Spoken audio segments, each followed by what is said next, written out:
Excellent. There we go. YouTube and everybody. Excellent. All right. You know how this works. Give me a second to start Instagram. We are good today. I'm going to start Instagram. There we go. And Substack is now. Substack's live, but I just have to pull it up. All right. Substack. All right. There is Substack. My volume is not on. That's good. All right. Substackers. Hey, Substackers. All right. I think we succeeded tonight. Everything's working. Everything's working. Hello, everybody. Howdy, all, as Jason just said. So this is good. Yeah. I think it's been a while, but, you know, I think my, hey, Ash. Hey, Manda. I gave Manda such a headache yesterday. Hey, Queen. Well, you know, so interesting little update yesterday. So we were streaming.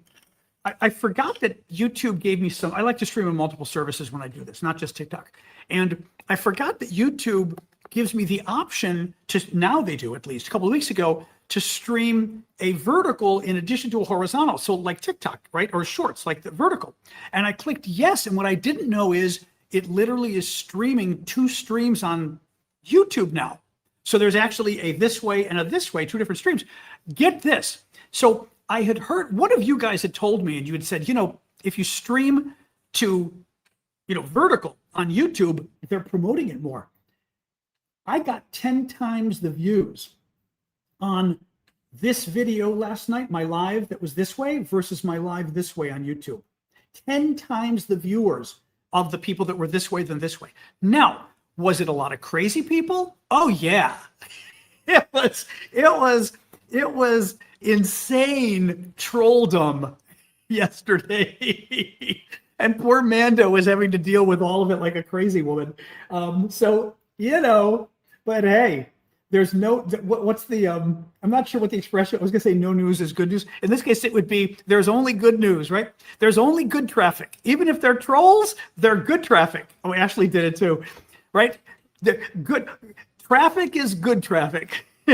But yeah, literally 10 times the traffic to that one. And okay, not just 10 times the traffic, it was about 6 times the traffic we normally get. So the traffic we normally get for this, we got 6 times more this. So so we're going to keep trying it. A little crazy, but you know, what do you do? Anyway, welcome everybody. John Arvosis here. Happy Friday all to those who celebrate. I am, okay, you know, I had another of those, my life is going to be getting back injections. Just my spine, you know, I've got a bad spine. It pinches nerves and things.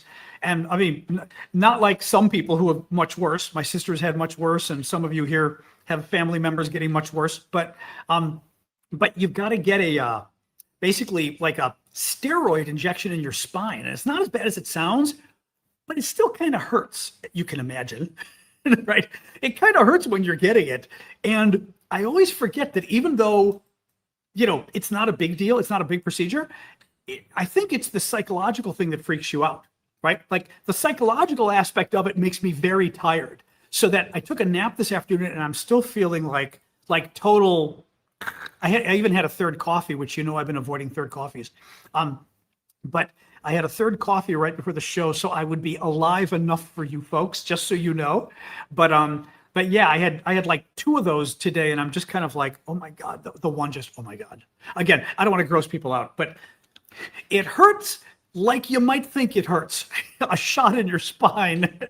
I have no idea what my vitamin D levels are. They used to actually, my vitamin D levels were bad years ago, and then I took the super duper pills, and they went back to normal. And they never got bad again. So my vitamin D is probably okay, just because it's been staying okay. Who knows? I shouldn't say who knows, but I mean, I'd have to check my physical and stuff. Anyway, welcome everybody. John Arvosis here. We are here to talk about the latest news. Tomorrow we've got Coffee Talk, remember, or Coffee Talk on TikTok, where we hang out. It's a special show that I started doing Saturday mornings for the paid monthly subscribers. It's just, again, I do shows. Why are you doing this? That's weird. Sorry, my computer, my Apple computer is doing some flashback photos from Arizona. It just brought up on my screen, and I was like, "What the hell's that about?" That was weird. So yeah, tomorrow I started doing a special show on Saturday, an extra show that's a pay show, but it's not really a pay show. What I did was, you guys know that we've got like on Superfans. On TikTok, they're called Superfans.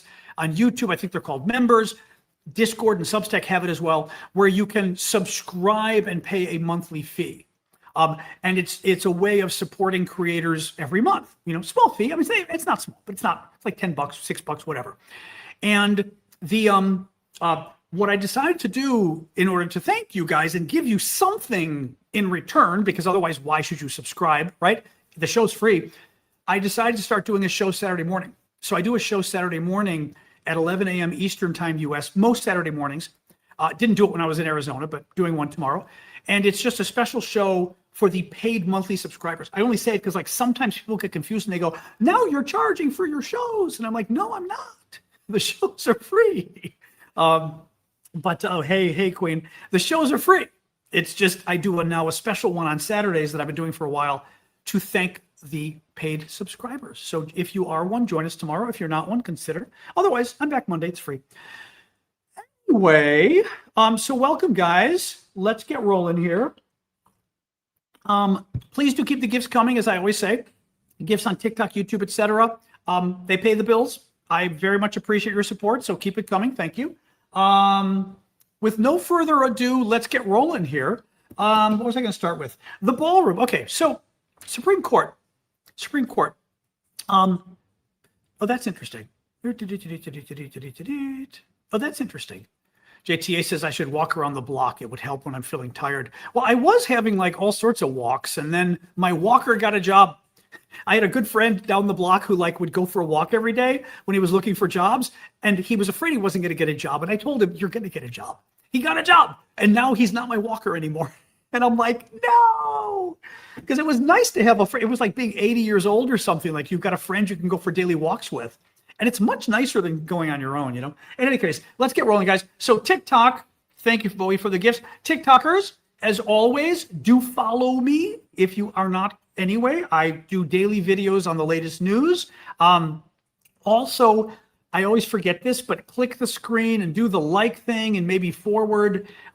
You know, it might help TikTok tell its algorithm that my show is good and people will watch it. I don't know, but it might. Because TikTok, I'm noticing TikTok's being a little slow today. It could be because it's Friday. Also, I was gone for a week on vacation. And I think when I'm gone for a week, like people forget or something, or TikTok might even punish you, I think. Like if you don't do every day, I sometimes wonder if it punishes you. Anyway, with no further ado. So the first big story today, Supreme Court on Trump's ballroom. Trump had a victory today, but it wasn't a huge victory, but he did have a victory. What happened was two of the lower courts said Trump cannot build the ballroom. It's illegal. Under US law, Congress has to approve any building built, any federal structure being built. Trump says, oh no, it's the White House. I'm allowed to redecorate, right? So he claims he's allowed to do it. What the Supreme Court ruled today was, and it's not complicated. There's a finesse here. The Supreme Court said, we are not yet deciding. Thank you, BBQ Joe. The Supreme Court said, we are not yet deciding whether Donald Trump can build the ballroom or not. What we are deciding today is, while we are deciding, and it could take months, but while we are deciding the case, Donald Trump can go ahead and build the ballroom, right? In other words, he doesn't have to stop and wait for us to reach a decision. We might not reach a decision for months, but he can go ahead and keep building. You know, that's still a big victory for him. Trump's lawyers, just total BS as always. Trump's lawyers, you got to love this. Okay, the ballroom, right? We all know why Trump's building the ballroom, right? Oh, hey, Lauren, thank you. Appreciate you saying that on Facebook. We all know, I don't see every comment, just so folks know, but I do try to see a lot of the comments. We all know why Trump's building the ballroom. It's a vanity project. Trump is building the ballroom because he's Liberace. He wants another big gold thing in the White House, and he wants a big room with lots of gold and glitter so he can be the big fancy guy with gold and right. I mean, we know we know why he's doing it, right? It's like the Arab dictators, like Saddam Hussein, but it's also like Liberace as well. Oh, Canada, excellent. Go Canada, or oh Canada. So we know why Trump's building the ballroom, right? He's building it because he wanted a big gold thing, another big gold thing in the White House, a big gaudy gold thing. Well, now what Trump is saying, oh, hey, Blue, thank you for that. Blue just gifted 5 memberships to 5 of you over on YouTube. YouTube might give them out randomly, but it means you can join us for the next month. Join us in the morning show tomorrow morning, Saturday morning on YouTube. So if you accept those memberships, thank you, Blue. That was sweet of you. Trump says today, his lawyers say today, the ballroom, it's not a ballroom. It's a military complex. It's an imperviable military complex, or impervious military complex. We know what Trump is building. Trump is building a big room with gold. TikTok worries me. Like, I know YouTube would let me get away with it, but TikTok, I worry sometimes that it doesn't like the things I say. Those gold things he puts on the Oval Office of the White House, you know what I mean. Those long gold, has a head and a tail on it, and it's gold, and it looks kind of like the thing you learned about in sex ed in 5th grade, if you know what I mean. It's exactly what it looks like. But as I said, YouTube would be okay with it. Oh, it's not phallic. No. It's sex ed. It's how the man meets the woman and creates the baby. It's the man part. Right? It's total. Once you see it, you can't unsee it. It's totally unseeable once you see it. That's what he's putting up in the Oval Office. He's building this ballroom not as a military bunker. It may have a military bunker underneath. Trump is not building a military complex. He's building a freaking Liberace ballroom. Here's what's, I'm a lawyer. I've worked in Washington. I've worked in government. Let me tell you what's actually going on. Trump and his people keep talking about it's a military bunker. It's a military complex was the quote today. Because judges are much less likely to question a president's decision if the president's decision was made as commander-in-chief about national security. A judge is much more likely to overturn or at least question Donald Trump's wisdom about building a golden ballroom to look like Liberace, right? Judges are willing to overrule Liberace more than they're willing to overrule General Eisenhower, basically. Because when it comes to war and national security, they want to be much more careful. When it comes to Liberace's ballroom, what's the harm if you stop Liberace's ballroom, right? That's why Trump and his lawyers a couple months ago totally switched. Remember a couple months ago, like when there was the attack on the attack on the dinner, or the attempted attack on the correspondence dinner, and Trump said, "This is why we need a ballroom." He didn't say this is why we need a bunker. He said this is why we need a ballroom. Up until a couple months ago, Trump was still pushing the ballroom. Now it's a military complex. Yeah, that's why they're doing it, because they're hoping, and it might just work with the Supreme Court. They're hoping the Supreme Court says, "Oh, we would never want to overrule Mr. Commander-in-Chief Donald with a military bunker." And the drone port, exactly, Ash. And he also claimed it had a drone port on top, But now, mind you, again, the reason I say what Trump is saying is BS is because one of the arguments Trump made, and I loved it. I quoted this a couple months ago to you guys. Trump goes, "Washington, D.C., did you know Washington, D.C. is undefended?" We're all going, I think there's a couple 100,000 people in the Pentagon with weapons that are defending us, but that's okay.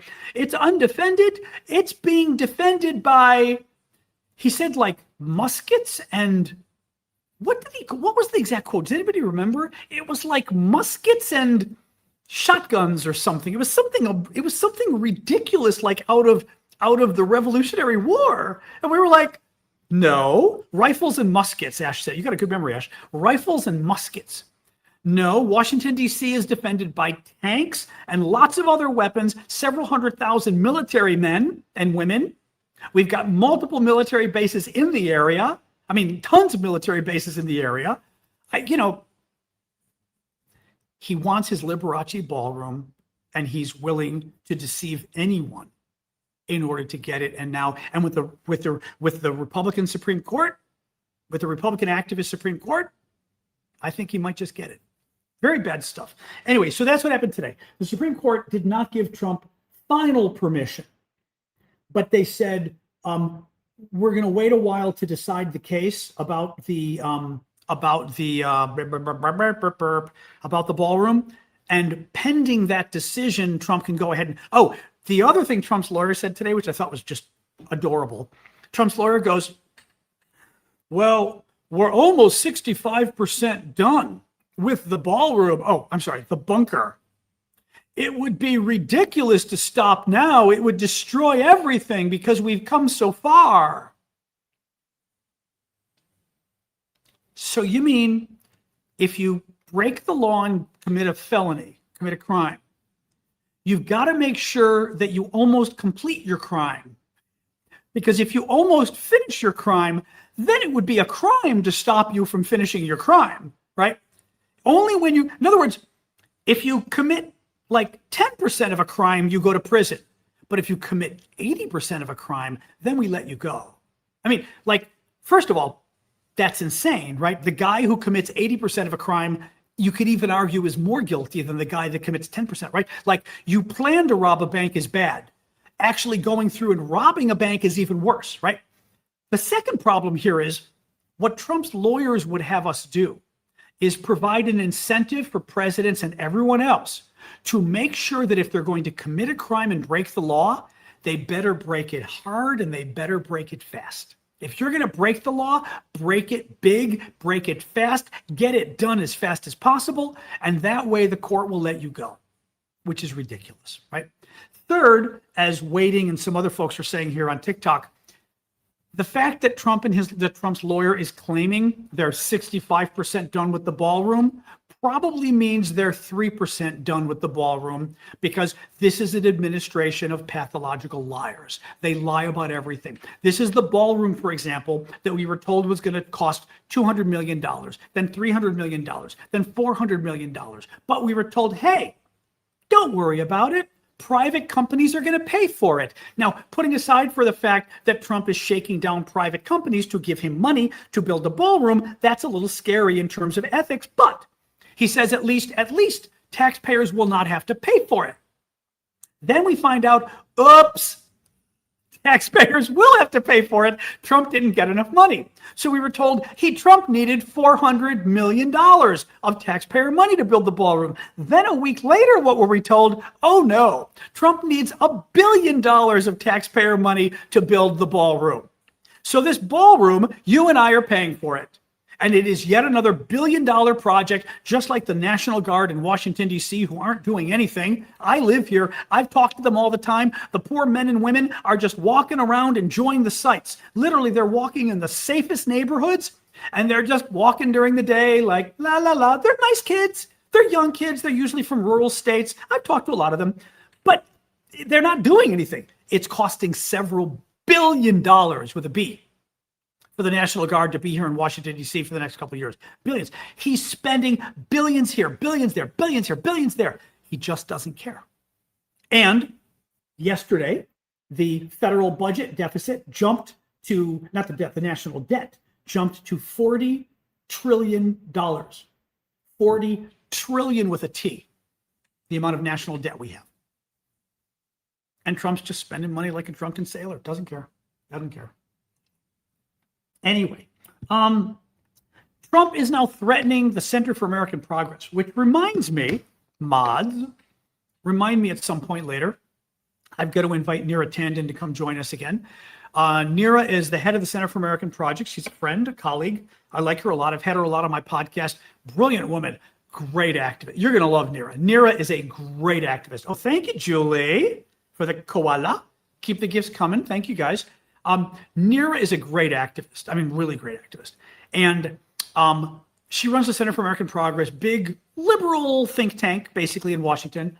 Kind of the, The Heritage Foundation is or was the big think tank for Republicans. Center for American Progress is the big think tank for Democrats. NERA's great. Well, NERA's people do a report about the National Guard in D.C. And they do a study of crime because Trump keeps saying crime has plummeted in Washington, D.C. all because of the National Guard. Well, Center for American Progress did a study, and they found that, in fact, crime went down in Washington, D.C., along with the rest of the country, because nationwide for a number of years, including under Biden, crime has been going down. What they found was, by doing an analysis, was that it is not, there is no indication, I forget what you call this in economics. Is this called a, oh my God, I'm forgetting. It's not a differential analysis. What do you call it when you try to factor certain things and take certain things out of the equation and then see what happens? I used to know what this was called. But bottom line is, you can look at crime data and you can start to take out, no, there's a specific, the economists out there will know what I'm talking about. It's a something analysis. No, it's a specific analysis. It's a Bloom analysis, and it means you've taken out a specific variable and you've tested for that variable to make sure the numbers still go down. And what happens basically is they looked at it, and what they found was crime was going down anyway. Crime was going down in DC. It was going down nationwide. Oh, thank you, Haras. Appreciate it. That is a crazy gift. Thank you. I was wondering what that one looked like. Thank you for that. Meta-analysis? Maybe it is meta. I thought it was something else. Meta-analysis? I think it's something else. It's pissing me off now. I'm going to have to, I'm going to have to ask boyfriend what this is. But in any case, they did, it's like differential, it's something else. They did the analysis and determined that crime was going down anyway. And the regression analysis, thank you, Nina.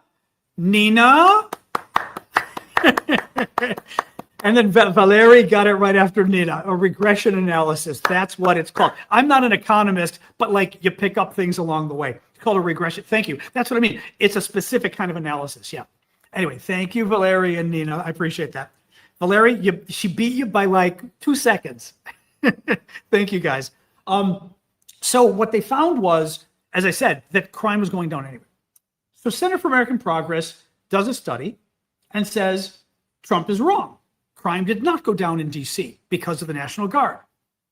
Well, Trump is now threatening to sue the Center for American Progress for $5 billion for claiming that he didn't drastically cut crime in Washington, D.C. Again, authoritarian dictator move. That's funny, dictator move. I just thought of that joke there. It's a dictator move. What is great, though, is Center for American Progress said, good. A, the truth is an ultimate defense to defamation. B, the Center for American Progress said, we look forward to legal discovery where we get to have all the data from the administration on the National Guard deployments. They said, we look forward to getting all of that data from you during the lawsuit, which is very true, right? So, but these guys, $5 freaking billion. It's another bogus lawsuit. He operates like a dictator. He operates like a dictator, It's ridiculous. It's absolutely ridiculous. Anyway, Stars and Stripes. This is, speaking of dictator, Stars and Stripes is one of the oldest military publications. Newspapers, but you know what I mean. Now they're online and everything else. Stars and Stripes started during the Civil War. It's an independent military newspaper, but it's still kind of tied to the Pentagon, but it's independent, right? It gets to publish uncensored news. Soldiers all read it. The troops all read it.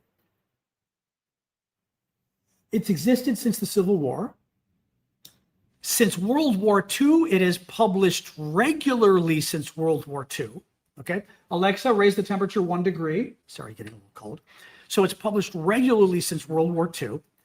And Trump and Hegseth just fired the editor-in-chief. Why? Well, let's put it this way, because you never know the why, right? According to people inside the Pentagon, I think in CBS News, the editor-in-chief had just done an interview with CBS. In that interview with CBS, the editor-in-chief said, we are independent, We're objective. We give the straight truth. We don't do propaganda for the Pentagon. And the editor-in-chief defended the free press. The editor-in-chief said that he opposed censorship, that censorship of Stars and Stripes would be a step too far. Trump and Hegseth fired him, it is believed, for coming out against censorship. In other words, he was censored by Trump for publicly opposing censorship. Now, what else did Trump do? Trump and Hegseth have also fired the Inspector General of Stars and Stripes. The Inspector General's job is a congressionally appointed job. It is the Inspector General's job. That person was fired a couple months ago, to ensure that the newspaper stays objective. He should sue for $5 billion. That's very funny. Metronaut goes, he should sue for $5 billion. That is actually freaking, I love that. I don't know whether he's got a case, but I love people should just throw the $5 billion thing back. Everything that happens, make it five. Like David Hearn, make it $5 billion, right? The reflecting pool thing, right? It's what's also interesting. Trump and Hegseth appoint like a new deputy of the newspaper, deputy publisher or something, a couple months ago. Their guy, right? And their guy goes, there's no, I love this. Their guy, in response to the scandal, he's firing the top guy now. Trump's guy goes, there's no censorship at Stars and Stripes. We recently published an article about the problems on the USS Lincoln. USS Lincoln is the ship where U.S. sailors were literally jumping off the ship because they were like wanting to leave so badly, right? Running out of food, etc. Trump's guy at Stars and Stripes, his appointee, says the proof that there's no censorship at Stars and Stripes, is that whatever. I was close, man, guy. When you're doing a live show, you can only get the words so close sometimes. But you're right, yes. That the what was I saying? Oh yeah, Trump's guy at the newspaper says there's no censorship. The proof that there's no censorship. We recently did a story about all the problems with the USS Lincoln. The USS Lincoln. Yeah, Stars and Stripes did stories about all the problems with the USS Lincoln, problems that Trump has denied, problems that Trump is livid about, problems that Hegseth is livid about the fact that they went public. Trump said the sailors were lying. Trump said the families were lying about the problems. And the guys that published the story, the editor just got fired. I don't think that's proof that Stars and Stripes isn't being censored, right? We just published a big story critical of Trump, and they fired one of our big reporters and the editor-in-chief right after that. Okay, well, I mean, you get it, right? That is not an argument to such. I mean, they could have fired him for that. That could have been part of knowing Trump. By the way, we all know Trump. You know Trump. Trump saw that article, and Trump said, "God damn it, we paid for that," right? And that was the end of that, right? What else we got? CNBC. This is funny. Okay. Food prices. Beef prices are still through the roof. Donald Trump, as you know, has created massive inflation in the U.S. Joe Biden leaves office, leaves Trump with 3% inflation. Trump comes to office, inflation spikes to like 4%. It might be down to 3.5% now, but it's still significantly higher than it was under Biden, in part because of the oil price surge caused by Trump's war in Iran, in part because of Trump's tariffs. Both of those have caused massive spikes in inflation, in prices that you and I have to pay. Well, yeah, beef prices have gone through the roof. Beef. Trump announced today, this is great. Trump announced today that he's one of the ways he's going to get beef prices down. He has just approved allowing 300,000 metric tons of ground beef to be imported over the next 3 months into the U.S. without being subject to tariffs. There's a couple issues here. One, so in order to lower American prices, Trump is eliminating tariffs on some beef from abroad. So you mean tariffs do cause price increases, right?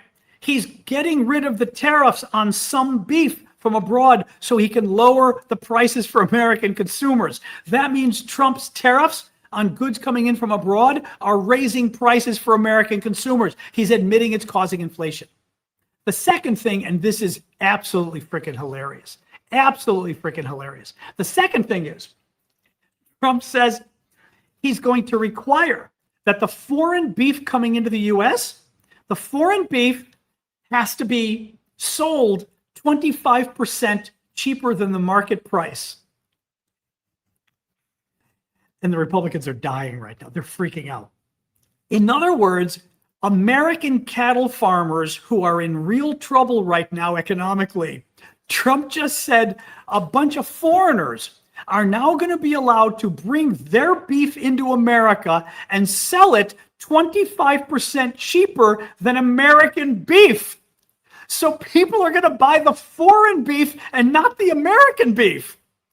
And if American cattle farmers want to compete, and again, they're already in trouble, they're going to have to lower their beef another 25%, and they're already in trouble economically. If you're in trouble economically, you don't want to lower prices even more. I mean, and big surprise, the Republicans are freaking out. Mr. President, you're hurting cattle farmers out west in Montana. Yeah, well, maybe you should have thought. Again, nobody thought the face-eating leopards would eat my face or whatever. I mean, like, it's just funny at this point. I mean, it really is. I feel bad for these guys, but I mean, come on. Anyway, very funny. Natalie Harp, we have to talk about this. We talked about this yesterday. So very interesting story here about Natalie Harp. Natalie Harp, do I have a picture of her? I don't know if I have a picture of her. Natalie Harp is Donald Trump's BFF staffer. She is very pretty. She's 35 years old or so, looks younger, very blonde, very sweet, very MAGA. She goes everywhere with Trump. People have noticed. We have no proof of anything untoward, but she looks like Ivanka. She looks like every woman Donald Trump has ever liked, blonde. But we don't know. Donald Trump did cheat on his first wife. He did cheat on his third wife. He's, we know, right? I mean, we know. My God, in court, E. Jean Carroll literally won a lawsuit against Donald Trump, right? Having said that, and Stormy Daniels, he paid off when he was with Melania and just had a baby, and then he slept with Stormy Daniels. Well, John Ossoff, Democratic senator from Georgia, because there's been a lot of talk about Natalie Harp, Trump's very pretty 35-year-old petite assistant. And the talk was just that she's always with him, and it looks a little weird. But, right, nobody has proof that, so I'm not going to allege anything, right?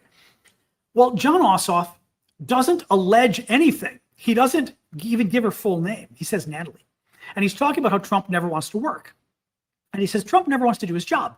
He just wants to stay in his ballroom and his Qatari-provided luxury jet with Natalie. That's what he said. Like, stay in his jet with Natalie, he said, more or less. Or I think he said stay with Natalie in his Qatari-paid jet. But that's all he said. He didn't say having an affair. He didn't say anything like that.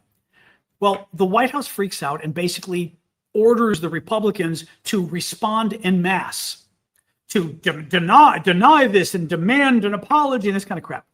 The problem is they made a story out of it. First of all the Republicans said, thank you, Cricket, for the gift. Keep the gifts coming, guys, for the pillow fight.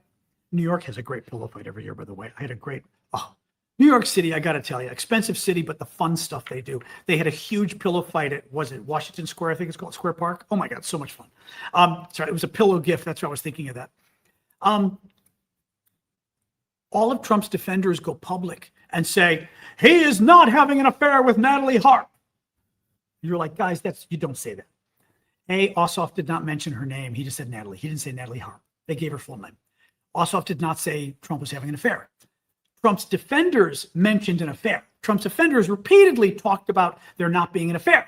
Well, if I've talked about this before, the number one thing in politics, in public relations, is if you're being attacked and accused of something, you don't repeat the accusation. You deny the accusation, but you don't repeat it. If somebody says you're having an affair, you don't say, I'm not having an affair. You just say, that's untrue. That's scurrilous. You're besmirching my perfect record or whatever, right? But you don't repeat it. And as Kim just said, it's the Streisand effect. Barbara Streisand famously tried to nick some photos that the paparazzi took of her. Somebody was getting married at her estate, and they Malibu or whatever. They flew over with helicopters and got pictures. Well, she tried to legally squash the pictures, and it forced it to become a huge international story, and everybody saw the pictures. Otherwise, nobody was paying a lot of attention to the story. So it's called the Barbara Streisand effect, right?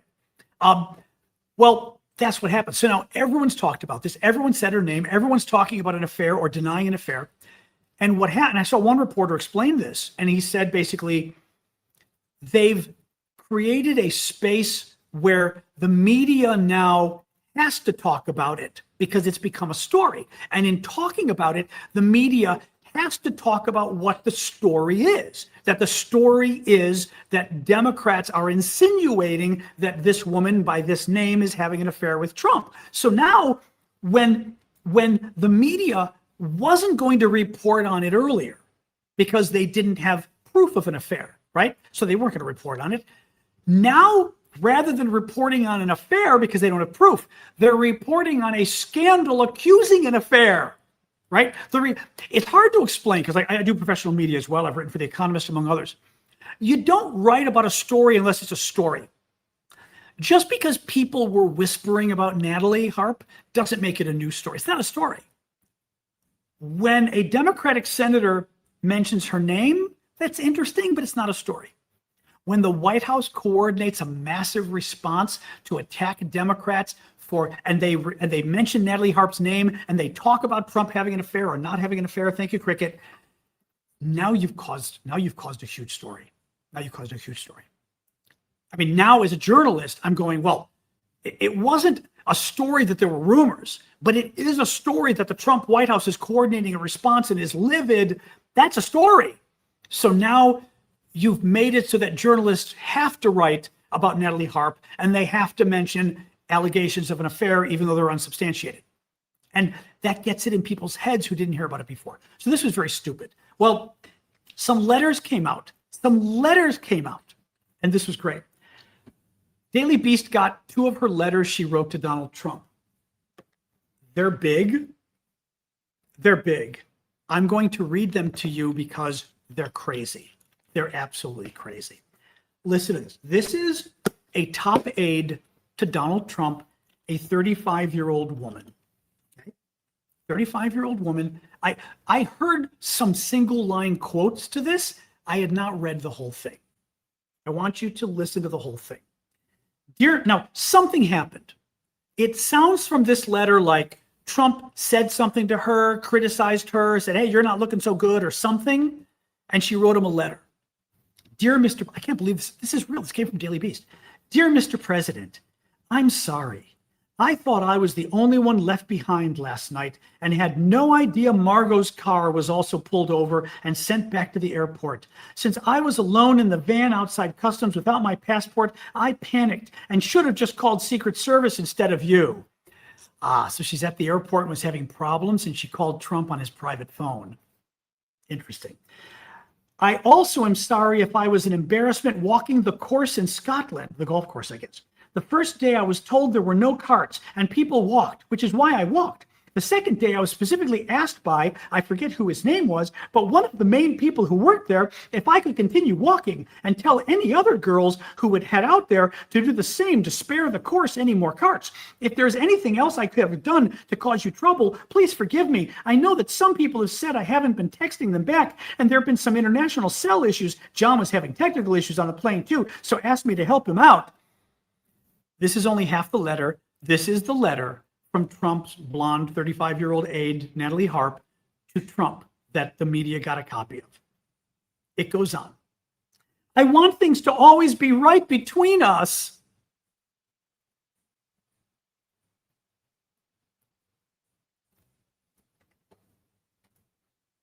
I'm not sure how to say this. This is not the letter I would write to a boss who I wasn't in love with. This is the letter I would write if I was in love with somebody. I would not write a letter like this to a boss. I would not. It would be weird. It would be very weird. I want things to always be right between us. I also know, and by the way, mods, feel free to jump in occasionally and tell people what we're talking about, because I worry about that people kind of come and go and they don't necessarily know what we're talking. So let them know this is a letter that Trump's top aide wrote to him. I want things to always be right between us. I also know I've been distracted all week, forgetting to eat throughout the days and even forgetting to sleep and only catching a couple hours at a time.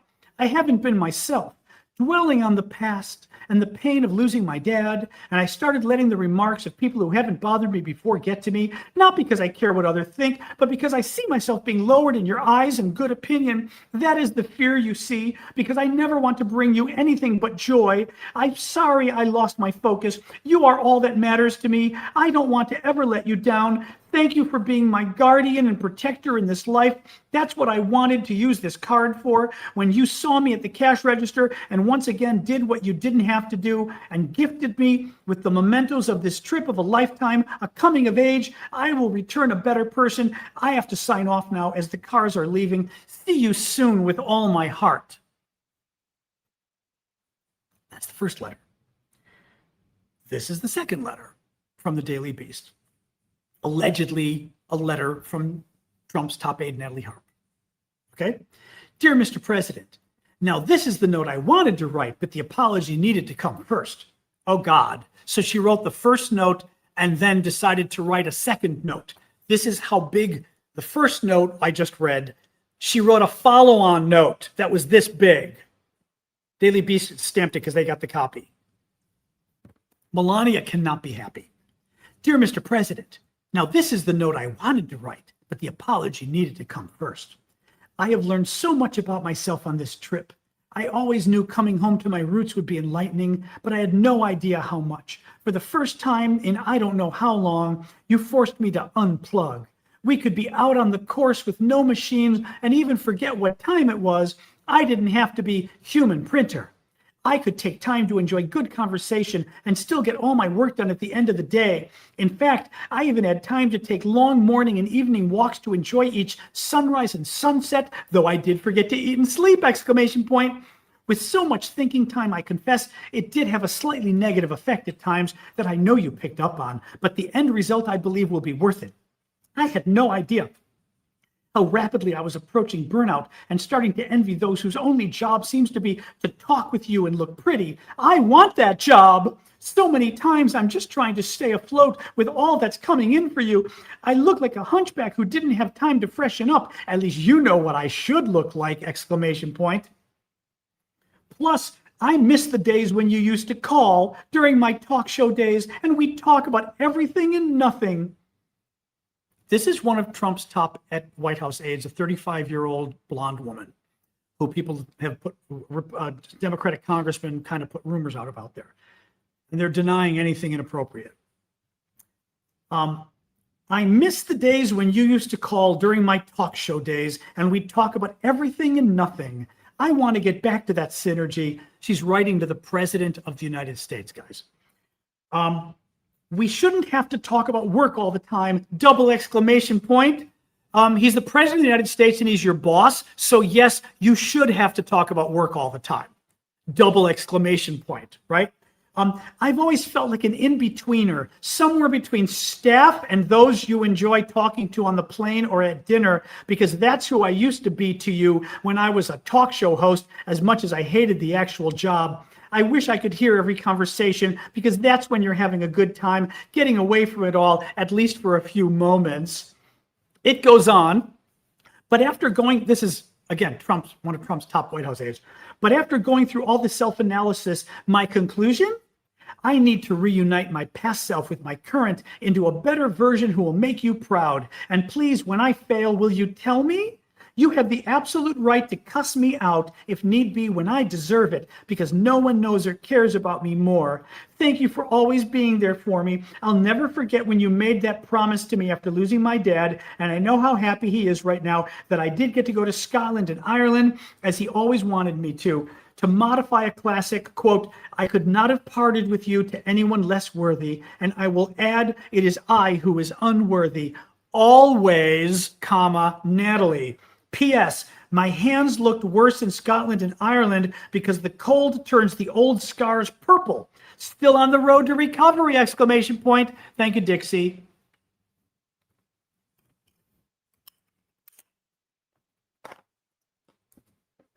That was really weird. Thank you, Lisette. That was really weird. That was really weird. That was a senior White House staffer who I was thinking of doing videos like for TikTok and everything and just reading the entire thing, even though it's going to take 5 minutes, reading the entire thing. I am having a difficult time imagining, thank you, Terry, for the gift on TikTok, imagining a normal relationship with your boss and writing those kind of letters to your boss. Then I'm imagining your boss is married. Then I'm imagining your boss is the married president of the United States, whose wife isn't exactly around, but she's still married to the man. And you're writing letters like this. It's, to me, the tone is inappropriate. It's inappropriate to any boss. I mean, this is like, not a screed. What's the word I'm looking for? It's like rambling. You're writing two rambling, very personal letters to your boss. It's weird. You're a woman writing it to a man. I mean, heterosexual, presumably on Trump's part. It's weird. You're writing it to a married man. That's weird. You're writing it to the president of the United States. That's weird. It's just very weird. I mean, I finally read them today and I was like, holy shit. Because like we saw a quote yesterday, and the quote was weird that we saw yesterday. It's funny. We Are Better just said it's high school level. I was going to tell you guys, as I'm reading this, as I was reading this letter, I was gonna say, and I forgot. I was gonna say, did she crumple it up and give it to the boy next to her and say, could you slip this to the president? Right, like slip it, to all the other girls in the room to slip it to Donald. I mean, it to me it reads like a high school, or not high school, not high school, like a grade school girl, well, high school maybe, 13-year-old, 14-year-old, writing to her love,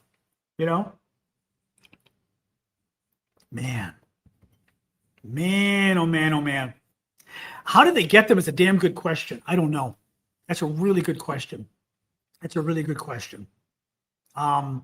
I don't know how they got them. Well, okay. I mean, someone at the White House is probably not loving her relationship with the president. First of all, I could think of one person named Melania Trump. Right. Second of all, not just Melania, but people overall, there are going to be other staffers who think she's a risk. There could be other staffers who say, I'm the closest contact Donald Trump had. I'm Trump's best friend. I don't want her to become the new best friend. Right. That kind of political jealousy. It could be staffers who think she's a risk, who worry that they're going to get too close. Right? And it's going to cause problems. Again, Melania, it could be somebody working for Melania. It could just be the chief of staff who says, I don't like this. Right? This just could get him in trouble. We don't need Bill Clinton. We don't need another Bill Clinton White House problem. Right? So there could be lots of different reasons these letters could have been leaked. I doubt Trump. Now, you also have Donald Trump. Is it credible? Yes, it is. That Donald Trump showed the letters to somebody? Yeah. Think about it. Donald Trump loves this, right? Donald Trump's 80 years old, and some 35-year-old blonde girl, in a way, woman, but girl, in the way she treats him, right? Wrote him these gushing letters. You don't think Trump showed to somebody, hey, I'm 80. Look at the letter I got from a beautiful 35-year-old woman on my staff, right? I think Trump has shown people classified information. We know that from the Australian, who he showed classified secrets about our submarines to during his first term. He brags like that. He could have shown somebody the letter. And somebody could have said, oh, Donald, I got to take a copy of this. And he probably said, okay, sure. I got to take a copy and show it to so-and-so. Sure. It's entirely possible. I mean, unfortunately, I don't think you can trust him to be reasonable, or to hold confidences, things like that. Anyway, Donnie, New York Times. As the supply of interceptors from the U.S. and Europe dwindles, civilian deaths are rising in Ukraine. Nearly 1,400 civilians were killed in the first 6 months of 2026, a 37% increase from the same period in 2025, and a 114% increase from 2024. The Wall Street Journal reports that the Army has canceled plans to have senior Ukrainian military officers speak at the service's event for maneuver warfare at Fort Benning in Georgia. Basically, senior Ukrainian military officials were going to come and talk to the Army to lecture about what they've done in Ukraine with Russia. The Trump people canceled it. They didn't want the Ukrainian military talking to our troops. Trump is back to hating Ukraine again.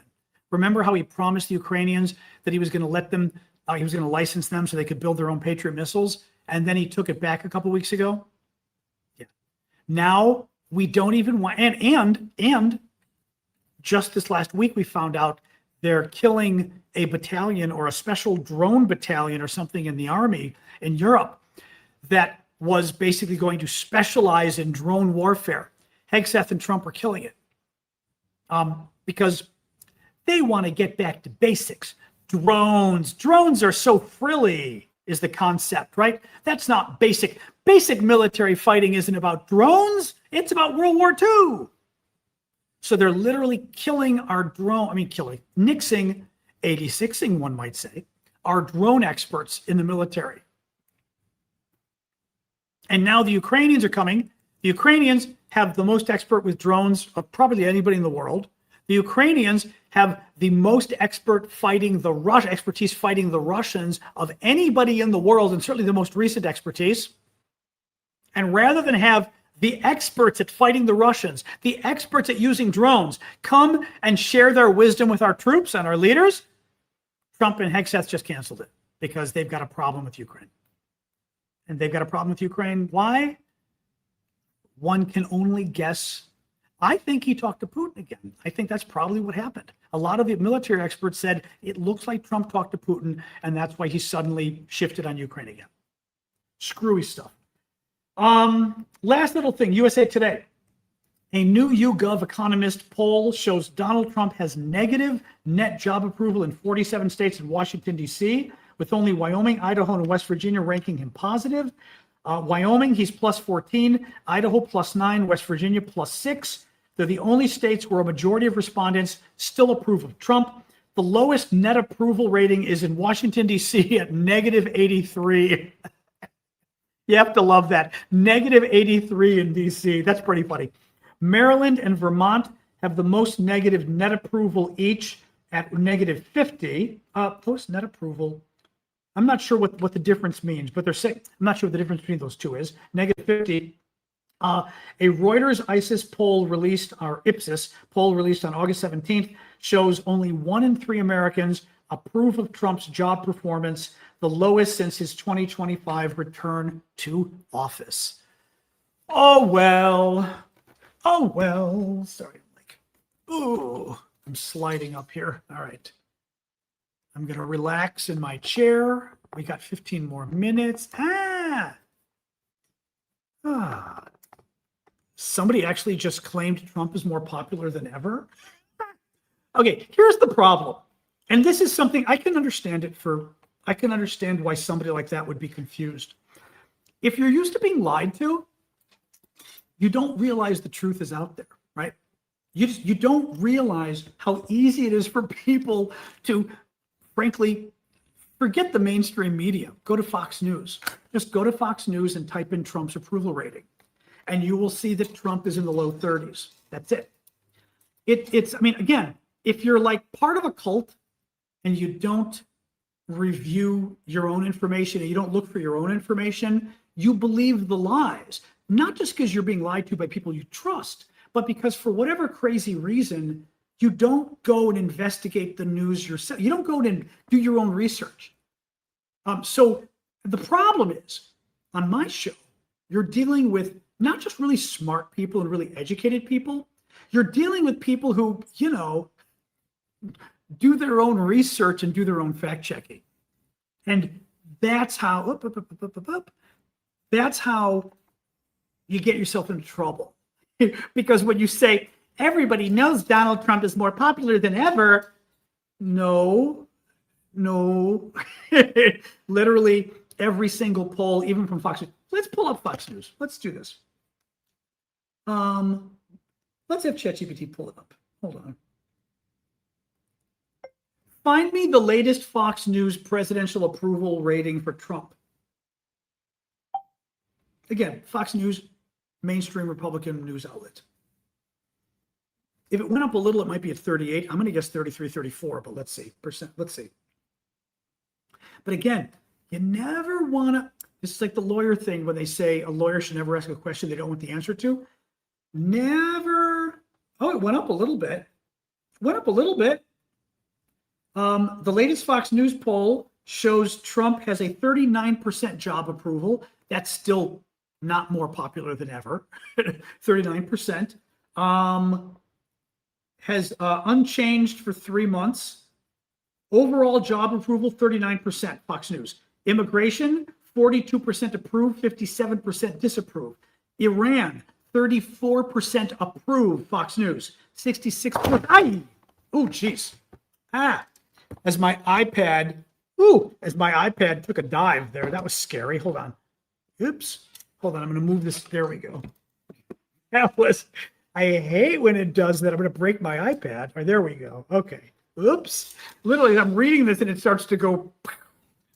I know, I'm waiting. That was my thumb. I know. Iran, Fox News, 34% approve, 66% disapprove. The economy, again, Fox News latest poll, 33% approve of Trump on the economy, 67% disapprove.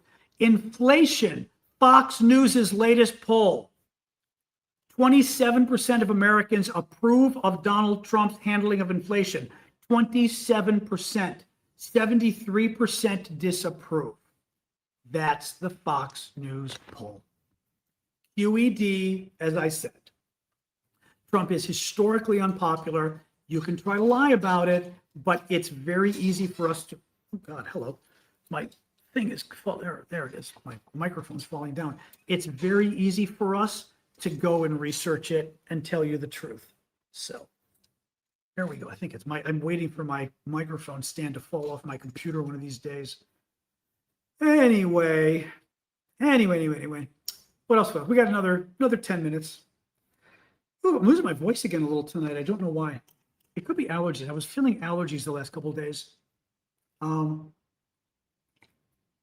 allergies. Worse in American history? I don't think so.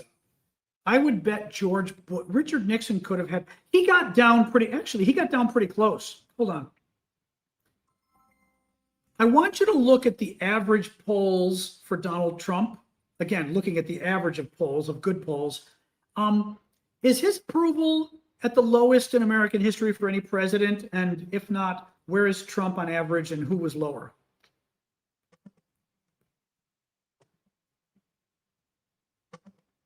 Right now, Donald Trump's average approval rating is around 36%, with about 60% disapproving. Historically, the lowest presidential approval ever recorded was for Harry Truman, who dropped to 22% back in 1952. So while Trump's approval is low, it's not the lowest in American history. How does it rank? Is he the second lowest, the third lowest, the fourth lowest? How does that land? How does it rank?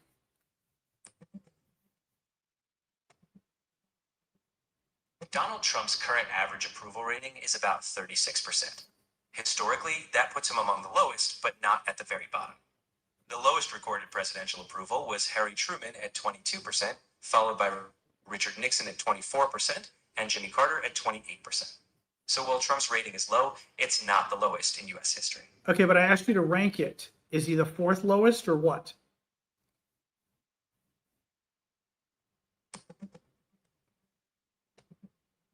Donald Trump's lowest recorded approval rating was about 29%, which ranks him fourth lowest among US presidents.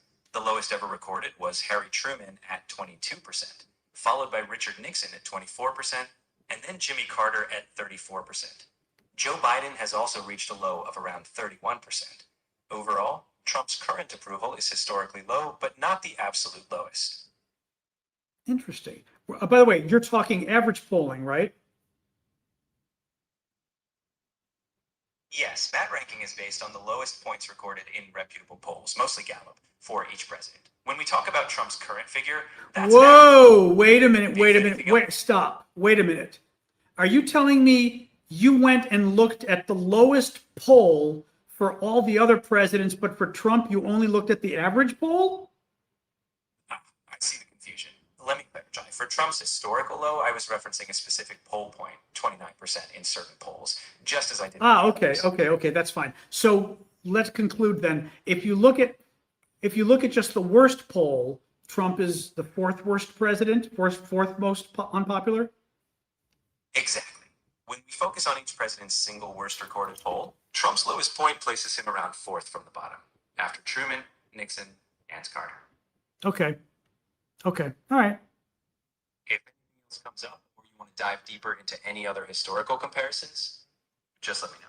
Okie dokie. Okay, yeah, I was just getting a little confused as to whether it was playing games there with how that was doing it. You know, hard to say. Anyway. Yeah, approval okay, stop. ratings can be a bit. I'm not talking to you anymore. Stop talking. No. All right, I'll stay quiet. If you ever need anything later. Stop. There we go. I think I got him to be quiet. I was like, stop that. Stop that. Anyway.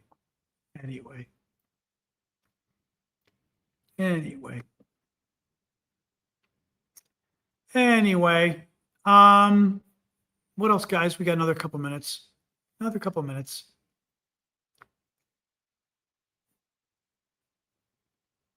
I'm live on TikTok. Sorry, Mark was asking if I was live on TikTok. I'm live on TikTok right now. Now, TikTok, I think, is hiding my lives. That seems rather obvious, but nonetheless, keep the gifts coming, by the way.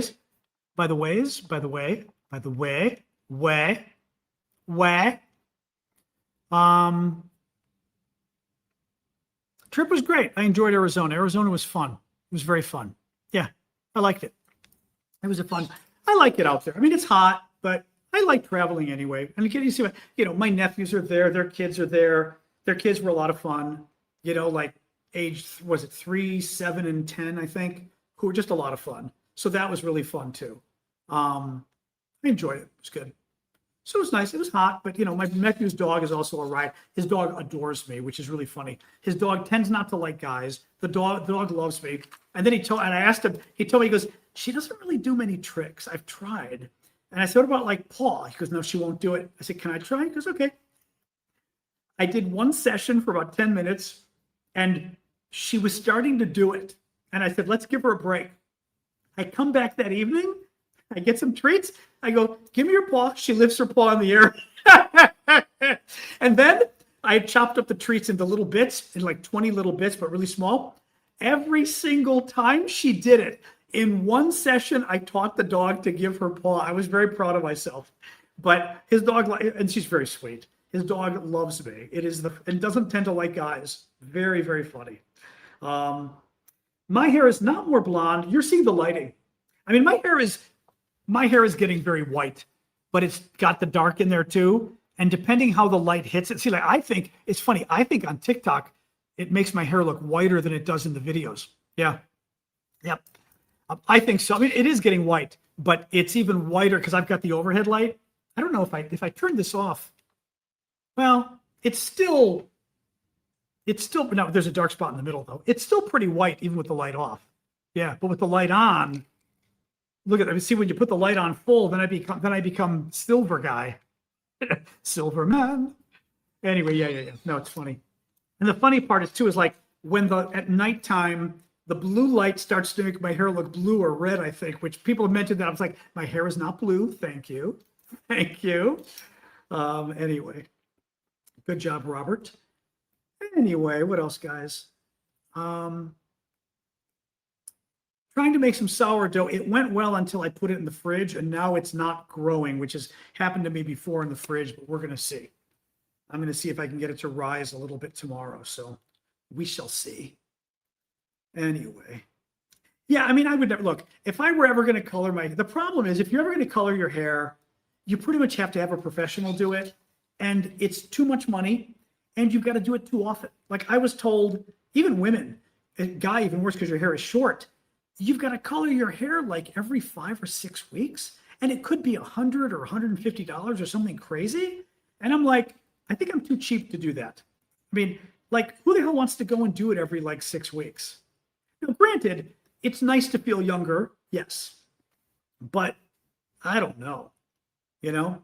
And the other thing I would worry about is if you start coloring your hair, you can't stop, right? 200? No. Every 2 weeks? Oh my God. I mean, and also then how do you stop? Because if you stop, then your hair goes, even worse, your hair is like half colored and half silver. And then you go from people thinking you get it. Having said that, I think people who get good coloring jobs do, like on women, you know, maybe we were raised this way. I think women look good with hair coloring. I think they do. You know, I don't think women are as attractive with silver hair. I think it does wonders on women to make them look young. Men, we get away with this because we're guys. Now, is it a cultural thing? Maybe. Who knows? I mean, right? It could be because we're told it's okay for men to be silver foxes. Who knows, right? But I will say, like, I tend to think women look better with their hair dyed. I do. When women don't dye their hair, I think it makes them look older. And again, no, by the way, part of the problem there is a lot of women do dye their hair. So if you don't dye, then it really makes you look like you're not like I think maybe it's cultural again in that, like, I'm used to thinking of an old grandma at 90 not dyeing her hair, right? So that if you don't dye your hair, you think, oh my God, it makes you look super old. It clearly is prejudices and society pressure and all this kind of stuff, you know? I care if I look older. I do, though. You know, I think I do. I don't know. I mean, I think it's really good if you don't. But I don't like looking older or getting older. I mean, I don't know. It's, you know, I don't know. I mean, like, what's her face looks good gray. You know who I mean? The actress. We love her. Jamie Lee Curtis, right? She looks fabulous gray. But beyond her, I don't know. I don't know. Good night, Jeffrey. Yeah, I've heard of stuff that only targets the gray. I don't know that it's true. They say that. I don't know that that's true, you know? And I've seen enough men who have dyed their own hair and, like, you know, it's jet black. It's like, oh God, you know, it's just kind of, it's too many men I've seen screw up their hair by dyeing it. Again, you know, I don't love going gray, but what do? You know? Again, if you're able to pull it off and do it yourself, great, you know? But too much trouble. Anyway,